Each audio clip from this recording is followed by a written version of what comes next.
Quem já se aventurou a desenvolver para a web, com certeza já passou por aquele desafio clássico: fazer os elementos da página ficarem, bom, onde eles deveriam ficar. Hoje a gente vai desvendar as ferramentas de CSS que dão o controle para organizar qualquer layout com total precisão. Sabe aquela frustração, aquela sensação de estar literalmente lutando com a página, tentando alinhar um menu e nada funciona? É um sentimento super comum. Parece que a gente está montando um quebra-cabeça com as peças todas erradas, né? Então, vamos pensar no layout exatamente como esse quebra-cabeça. A ideia aqui é entender as peças e as regras do jogo para transformar o caos num layout super organizado com cara de profissional. Beleza, então. Vamos para a primeira e olha, talvez a mais importante pista para resolver esse mistério todo. É o seguinte: na web, tudo, absolutamente tudo, é uma caixa. É isso mesmo, cada parágrafo, cada imagem, cada link que a gente vê para o navegador, tudo isso é uma caixa retangular. E essa é a base do famoso Box Model, o modelo de caixa do CSS. Bora entender as camadas dele agora? Ok, começando bem do centro, a gente tem o conteúdo. O que é isso? É o texto, a imagem, o vídeo, o recheio, sabe? É o núcleo da nossa caixa. E a gente pode definir o tamanho exato dele com as propriedades width e height. Aí, em volta do conteúdo, vem a próxima camada, o padding, ou preenchimento. A melhor forma de pensar nele é como uma almofada interna. É o padding que cria aquele respiro, sabe? Para que o conteúdo não fique esmagado contra a borda da caixa.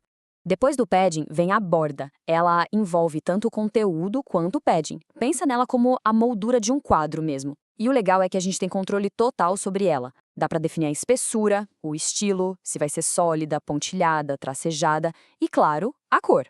E para fechar, a camada mais externa de todas, a margem. Atenção aqui, a margem é o espaço fora da borda. É o espaço pessoal do elemento, digamos assim.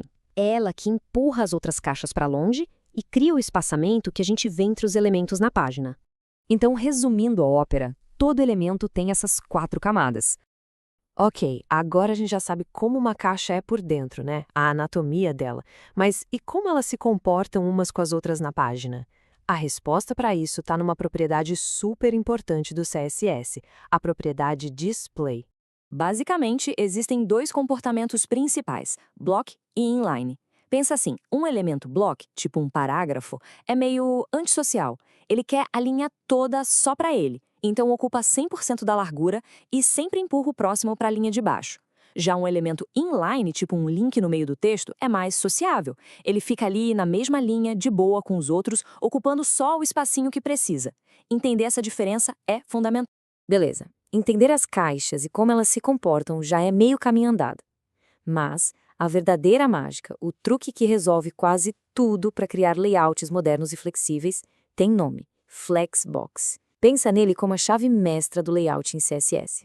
E o mais legal é que usar o Flexbox é surpreendentemente simples. Sério, o primeiro passo é escolher um elemento pai, que a gente chama de container, e aplicar só uma linha de CSS nele. Display Flex. Pronto. Só de fazer isso, pum!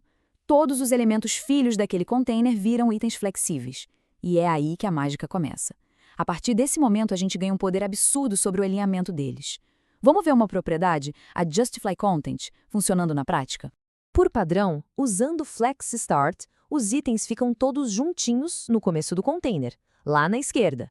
É o comportamento normal, o ponto de partida. Mas agora, olha só que incrível! A gente muda uma única palavra para center e pronto! Todos os itens se alinham perfeitamente no meio. É instantâneo, sem precisar fazer conta, sem gambiarra, nada. Ah, mas e se a ideia for espalhar eles por igual? Simples, space between. Olha o que ele faz. Joga o primeiro item para a ponta esquerda, o último para a ponta direita e distribui todo o espaço que sobrou de forma igualzinha entre os itens do meio. Genial, né?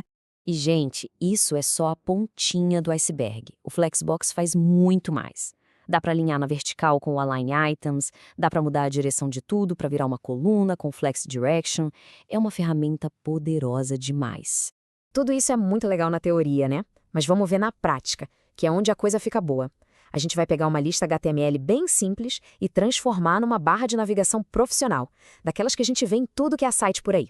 Então, este aqui é o nosso antes. uma lista de links, padrãozão do HTML, sem nenhum estilo. Ok, ela funciona, os links estão aí, mas visualmente, tá tudo empilhado um embaixo do outro. Para um menu de topo de site não tá legal. E agora, o pulo do gato. A transformação toda acontece com só 2 linhas de CSS. A gente vai lá no elemento pai da lista, a tag U, e aplica 2 coisinhas. Primeiro, uma para tirar aquelas bolinhas, e a segunda, claro, a nossa estrela do dia, Display Flex. E o resultado tá aí. De repente, a gente tem um menu de navegação limpo, horizontal, com uma cara super profissional. Isso mostra o poder da coisa, né? Com quase nada de código, fomos de uma lista empilhada para um layout organizadinho, pronto para usar. No fim das contas, o que aconteceu aqui? A gente parou de brigar com os elementos e passou a simplesmente dar ordens, dizer exatamente para onde eles têm que ir. É esse poder de comando, essa precisão, que o Box Model e o Flexbox nos dão. E aí fica a pergunta, né? Agora que as peças do tabuleiro obedecem, que tipo de jogo vai ser criado? Com essas ferramentas na mão, o céu é o limite para construir layouts criativos, funcionais e do jeito que a imaginação mandar.